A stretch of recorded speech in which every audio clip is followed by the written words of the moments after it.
Oi, tudo bem? Começando mais um Alesp Conecta. E vocês sabem, né? Nesse momento de pandemia, nos últimos meses, a gente tem falado muito sobre como a pandemia tem afetado alguns setores e também o mundo esportivo. E é o mundo esportivo hoje o nosso tema do Alesp Conecta. Hoje eu recebo o Ian Sintra, especialista em psicologia do esporte. E olha que muita coisa mudou também para os atletas nesses meses de pandemia. Ian, bem-vindo ao Alesp Conecta, tudo bem? Olá, Julie, tudo bem? Prazer poder bater esse papo aqui com vocês. Realmente, muitas adaptações nesse momento, né? Pois é, muitas adaptações. O Ian já tem uma vasta história aí na psicologia do esporte. Em 2016, acompanhou alguns atletas de alto rendimento nas Olimpíadas de 2016, faz um trabalho muito importante com atletas olímpicos e também de outros esportes. Ian, mas para a gente começar o Alesp Connect, até situar as pessoas, né? A psicologia do esporte é para quem? Eu vi essa argumentação até nas suas redes sociais. Eu acho importante a gente começar por esse caminho. Boa, boa. Uma ótima pergunta, né? Muito importante poder contextualizar as pessoas. Acho que é legal, então, nesse sentido, poder trazer uma definição, né? Fazer as pessoas entenderem um pouquinho o que é a psicologia do esporte, para aí sim a gente entender para quem é a psicologia do esporte, né? É, então, a psicologia do esporte, ela basicamente é o estudo científico de pessoas dentro do contexto esportivo e da atividade física. Ou seja, qual que é o objetivo do profissional dessa área? É tanto entender como os aspectos psicológicos vão afetar o desempenho físico e esportivo dessa pessoa, desse atleta, como o caminho contrário também. Entender o quanto o esporte, a atividade física vai influenciar no desenvolvimento psicológico, cognitivo desse indivíduo. E aí, quando a gente pensa, né, nessa definição, a gente vê que engloba, né, abraça um contexto muito amplo. Então, por exemplo, dentro da psicologia do esporte, a gente tem diversas sub-áreas de atuação. Então, muitas vezes, quando a gente pensa no esporte, a gente só pensa diretamente no alto rendimento, né? Lá no esporte competitivo, atletas de elite, atletas olímpicos. Mas a verdade é que, além do esporte de alto rendimento, nós também temos ali o contexto da iniciação esportiva. Então, são todas as pessoas que estão ingressando, né? Todo o processo de adesão e aderência à atividade física, ao exercício físico e o esporte. E ali tem muita demanda para a psicologia do esporte, né? Então, um exemplo dessa sub-área de atuação são.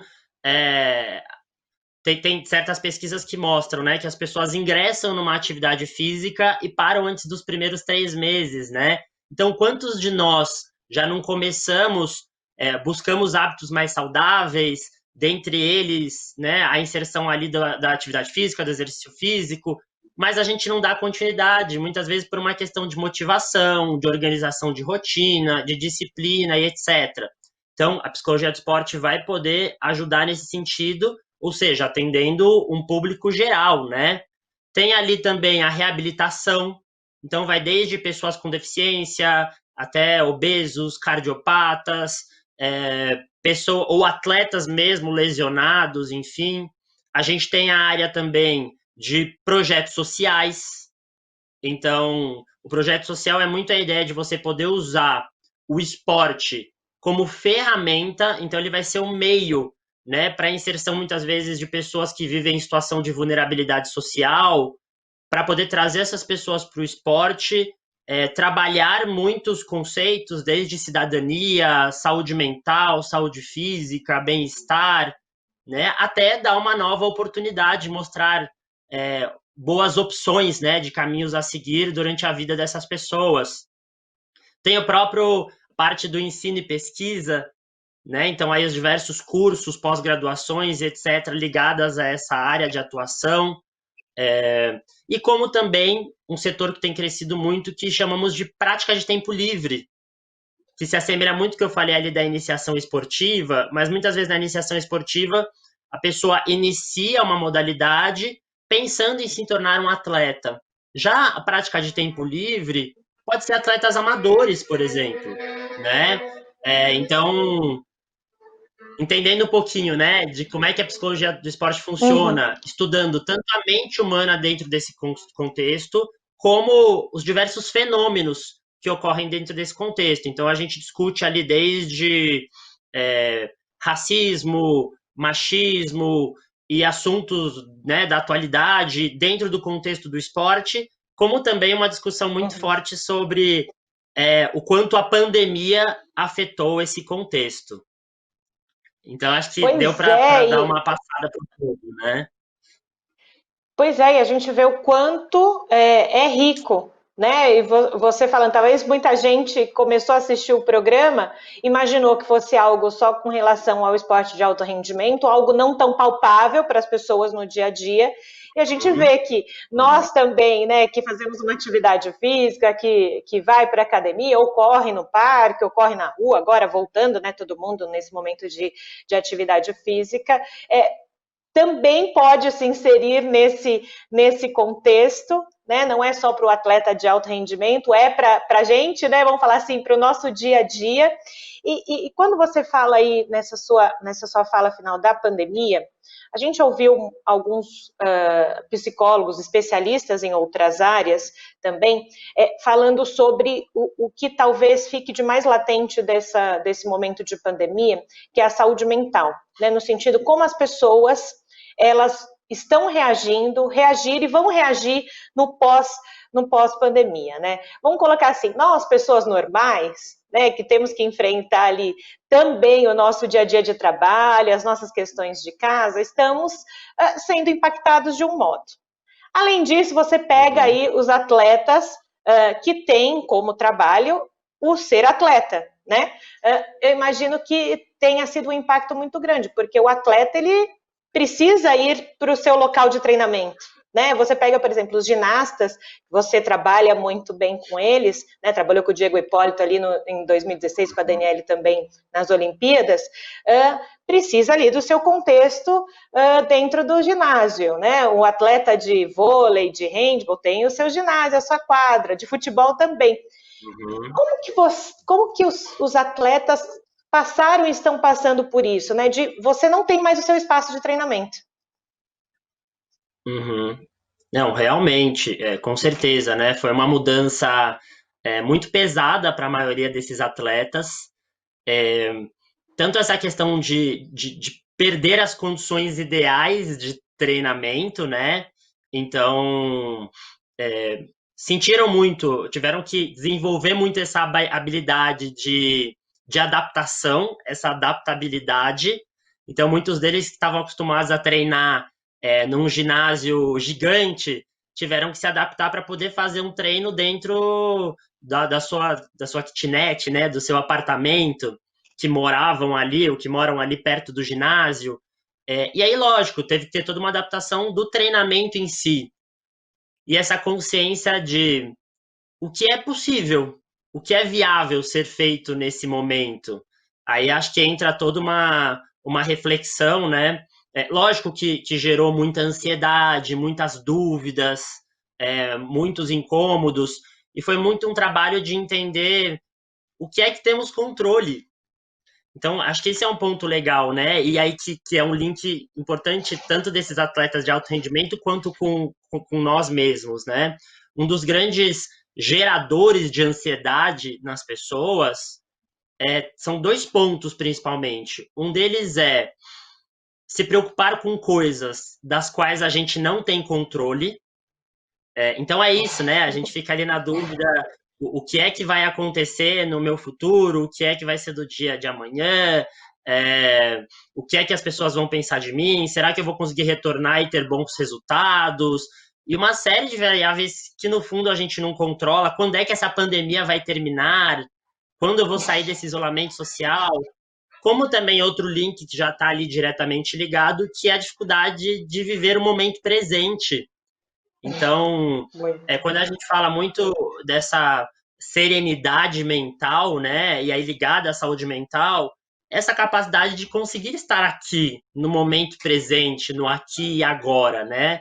Vivendo um dia de cada vez, entendendo quando é o momento de traçar uma meta a longo prazo e quando é o momento de viver o agora. E esses pontos realmente trouxeram aí muitas dúvidas na cabeça dos atletas. Fora, né, Julie, quando a gente pensa ali nesses atletas de mais alto rendimento, muitos deles atletas olímpicos, que estavam prontos e preparados no início do ano, ou na sua preparação final, para os Jogos Olímpicos de Tóquio. E aí o adiamento dos Jogos para 2021. Então, assim, coisas que algumas pessoas não acabam não se atentando, né? Muitos desses atletas, eles estavam no seu último ciclo olímpico. O que é isso, né? Eles já treinam há 4, 8, 12, 16 anos, às vezes já participou de outros Jogos Olímpicos, e é um treino extremamente desgastante, tanto fisicamente quanto mentalmente, e eles já estavam se preparando dentro desse treinamento para encerrar a carreira após junho, julho, né, no máximo ali agosto de 2020. Ter que estender mais um ano é algo extremamente desgastante, né? Então, assim, temos exemplos de atletas nesse sentido aqui no Brasil mesmo, atletas que eu atendo, que eu estou tendo que fazer um baita trabalho ali em conjunto com o treinador, fisioterapeuta, médico, nutricionista, fisiologista, para conseguir ajudar esse atleta, né, essa atleta a percorrer mais este um ano, como grandes exemplos de atletas internacionais, uma Simone Biles, por exemplo, que é o grande nome da ginástica artística mundial, uma atleta americana, que já é recordista de medalhas, etc., e da mesma forma que nos últimos anos teve ali Michael Phelps e Usain Bolt como grande destaque dos jogos, ela era cotada para ser o grande destaque destes jogos. E ela deu uma entrevista falando muito em saúde mental, né, logo depois da confirmação do adiamento dos jogos, dizendo que ela não conseguia, que talvez ela pudesse processar tudo isso, mas que na cabeça dela ela não ia conseguir estar presente ou no seu alto rendimento nos Jogos Olímpicos de 2021. Então, assim, para os amantes do esporte é uma grande perda, né? E é um grande exemplo de como isso realmente mexeu com a cabeça de muitos atletas. E você tocou num ponto ainda mais interessante. Eu gosto do termo preparação mental, porque muitas vezes não se compreende a psicologia do esporte como parte da comissão técnica, né? Como parte ali do técnico, do auxiliar, do preparador físico. O preparador físico, ele está preparando o corpo do atleta para. O técnico e o auxiliar, eles preparam as técnicas para que aquele grupo ou o atleta consiga vencer a competição. E por muitos anos, até pela proximidade que eu tive com o esporte, por muitos anos, em quase mais de 10 anos, algumas comissões técnicas eram reticentes com o psicólogo e com a psicologia do esporte. Mudou isso? Não mudou? Porque você mesmo falou, nesses últimos meses eu tive que trabalhar muito com o nutricionista, com o preparador, com o técnico, né? Você teve que ter essa multidisciplinaridade, vamos usar assim o termo. Perfeito, perfeito. Ótima colocação, Júlio, porque é exatamente isso, né?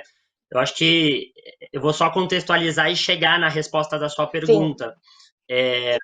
De uma certa forma, na nossa sociedade, de uma forma geral, acredito que já tivemos muitas evoluções. Ainda bem, escutamos cada dia mais se falar em saúde mental e cuidados com a saúde mental, mas existe todo um preconceito em volta da psicologia, da saúde mental, ou tanto linkando isso necessariamente a doenças mentais ou qualquer coisa do tipo. Então, aquela velha história de, mas para que eu vou no psicólogo? Eu não sou louco, eu não sou maluco, né? E que é uma baita de uma bobeira, né? É um preconceito realmente, como até achar que é um sinal de fraqueza, de fragilidade.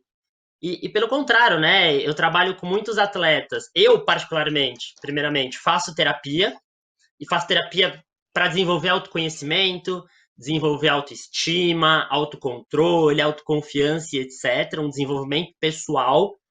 E como muitos atletas me procuram, não necessariamente porque estão num momento ruim, né? Tem exemplos de atletas aí da seleção brasileira de ginástica, um deles aí cotado como principal atleta da seleção, e ele veio conversar comigo e falou: olha, eu quero fazer o trabalho com você, principalmente porque eu estou no auge da minha carreira.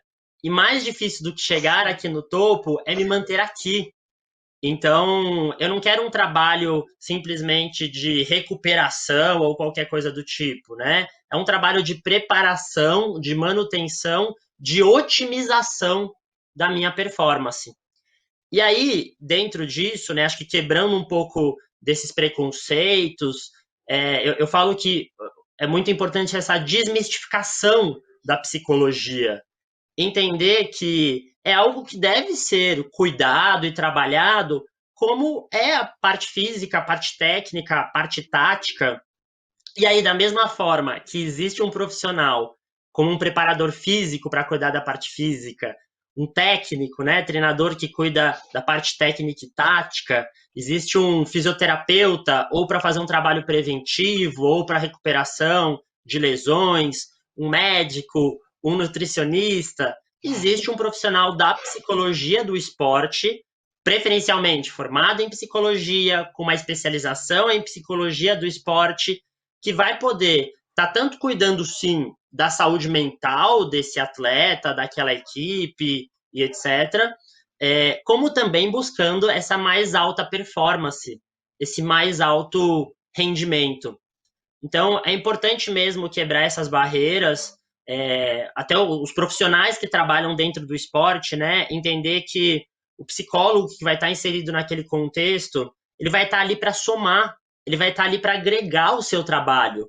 Em momento nenhum a ideia é criar qualquer tipo de conflito ou tirar espaço de alguém, né? Acho que muito do feeling do meu trabalho é exatamente isso, entender até onde é que eu posso ir, qual é o meu limite, como é que eu posso ajudar em cada uma desses setores, né? E aí, indo mais do que essa multidisciplinariedade, a gente foi comprar um conceito de interdisciplinariedade, né? Então, a multidisciplinariedade era esses vários profissionais trabalhando em volta do atleta. Todos esses cuidados, aspecto físico, técnico, tático, etc. Aí a gente migrou para o conceito de interdisciplinariedade, que é o quê? Que é quando esses profissionais começam a conversar entre eles. Então, como é que aquela recuperação daquela lesão vai afetar no treinamento do atleta e como é que vai afetar o psicológico dele e como é que a alimentação entra nisso tudo, né? Ou na preparação para uma periodização que a gente chama, né? Que é essas etapas até chegar no momento da competição mais importante, né? Esse planejamento. E aí a gente migrou agora para um conceito que a gente chama de transdisciplinariedade. O que é o trans? O trans é realmente na ideia de transitar. Então, eu não vou fazer o papel do treinador, do fisioterapeuta, do nutricionista, como eles não vão fazer o papel do psicólogo. Mas eu preciso conhecer e entender como o trabalho deles funciona. Então, da mesma forma, né, que seria muito importante para mim, é muito importante para mim, que esses profissionais entendam como o meu trabalho funciona, o que é que eu estou trabalhando com aquele atleta, se é o controle de ansiedade, que estratégias e técnicas eu estou ensinando para ele, quais comportamentos ou rotina competitiva ele vai ter que ter no dia da competição, como isso interfere no rendimento dele, no treinamento, quais inseguranças ele tem em relação a alguma recuperação de lesão que está acontecendo. Eu também me debruço um pouco sobre o treinamento, sobre o trabalho dessas diversas áreas, para entender em que momento ele está dentro daquele planejamento deste outro profissional, para realmente encaixar com o meu planejamento para que possamos todos trabalhar juntos. Então, acho que sua pergunta é extremamente pertinente, né? E aí, entendendo, só finalizando, que entendendo dessa forma, fica claro que não adianta ser aquele trabalho imediatista. A gente brinca muito, né, que às vezes acham que o psicólogo do esporte é bombeiro, chama para apagar o incêndio. E, na verdade, o ideal é ter um trabalho contínuo a longo prazo. Então, da mesma forma que a gente trabalha a parte física, técnica e tática semanalmente, um processo de evolução, a parte mental vai funcionar da mesma forma. E isso a gente vê o quanto também na nossa vida, no dia a dia, é importante, dentro de todas as atividades, né, profissionais, ter essa preparação mental, o ir ao psicólogo, né, enfim, fazer a terapia, também não é mais aquele bicho de sete cabeças, eu estou indo lá porque, nossa, eu tenho algum problema, não. É você se entender como pessoa e como você se comporta diante de um monte de coisa que está acontecendo. Né? Principalmente nesse momento de pandemia, que as coisas ficaram com muito mais pontos de interrogação na vida das pessoas do que antes. Aproveitando o gancho, né, que o nosso gancho tem essa da pandemia, aproveitando que o Ian também, lá na empresa dele, a Flow Psicologia do Esporte, o Ian trabalha com o eSports, né? Ele vai contar para a gente o que é isso nesse mundo tecnológico, que eu acho que vai muito de encontro, talvez, com o pai e a mãe que está vendo a gente agora aqui na Leste Conecta, que os filhos estão em casa, estudando em casa, com um computador, e talvez a válvula de escape para muitos adolescentes e até criança é jogar videogame, né?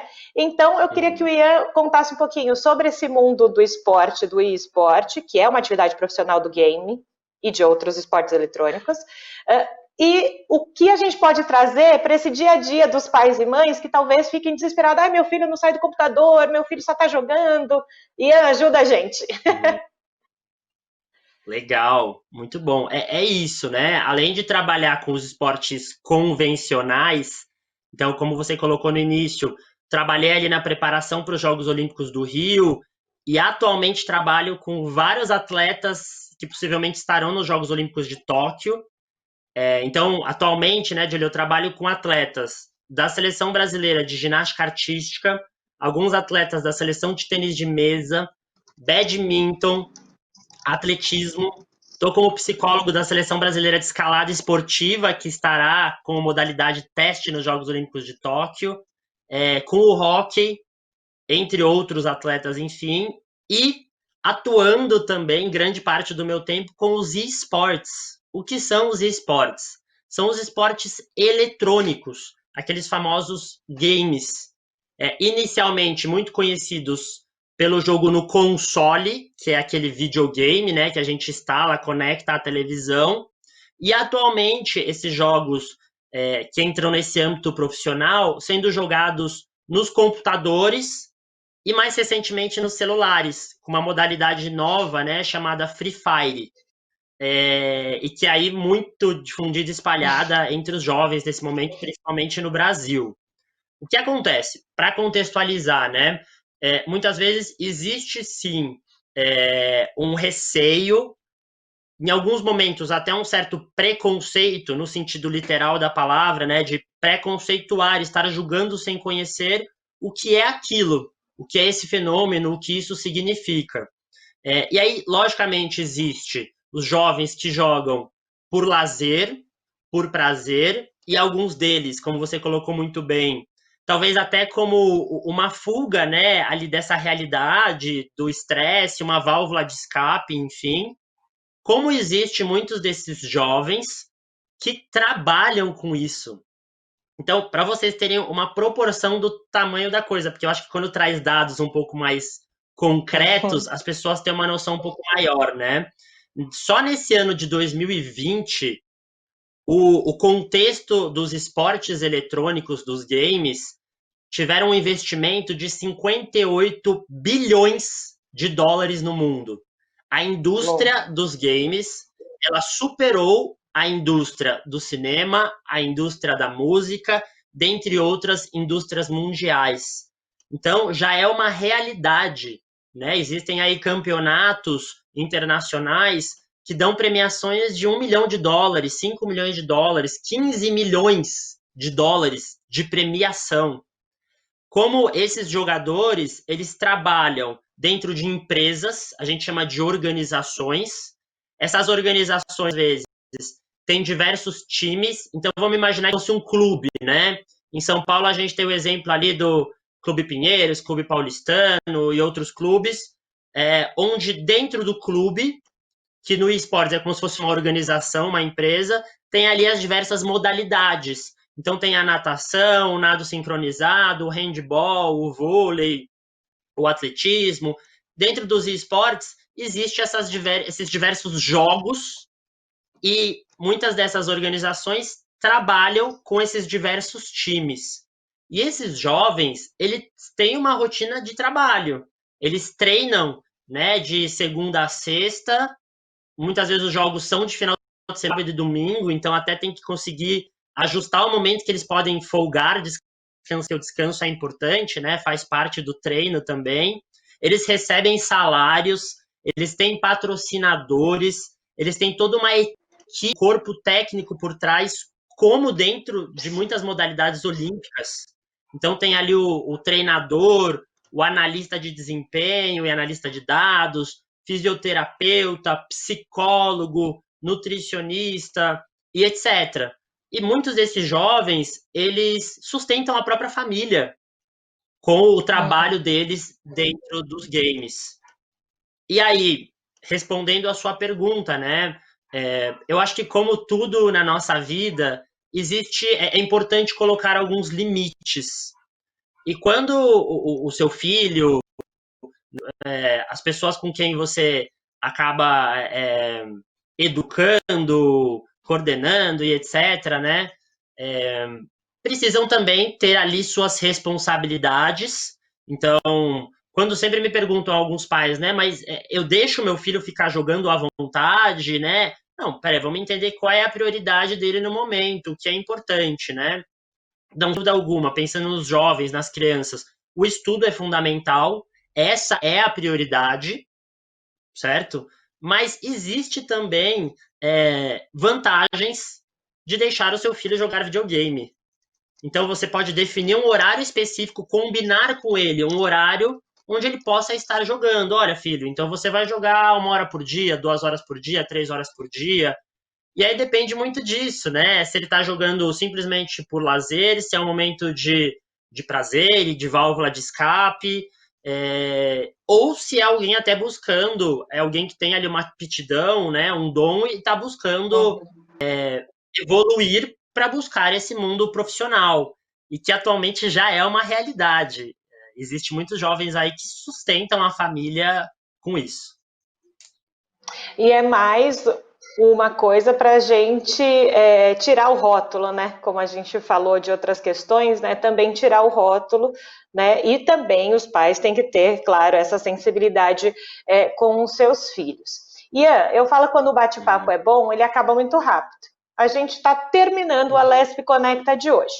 Mas eu quero deixar já um convite aqui no Ar para você, para a gente voltar a falar sobre o tema do esportes, que eu acho que tem muita coisa ainda para a gente falar e contextualizar nesse momento também com os pais e tudo mais. Então, já deixo esse convite no ar, tá bom? E te agradeço por hoje, por contar um pouquinho sobre esse mundo da psicologia do esporte para a gente. Perfeito, agradeço o convite novamente, foi um prazer esse bate-papo com você. Realmente passou rápido, mas mostra que o bate-papo foi muito legal e prazeroso. E vai ser uma honra estar aqui novamente, podendo conversar com vocês. Então, logo mais a gente se encontra aqui no Alesp Connect. E você que está em casa, gostou desse programa, quer rever, é fácil, corre lá nas nossas plataformas das redes sociais, como o nosso canal do YouTube da Assembleia Legislativa de São Paulo. A gente se encontra na programação aqui da Rede Alesp. Tchau!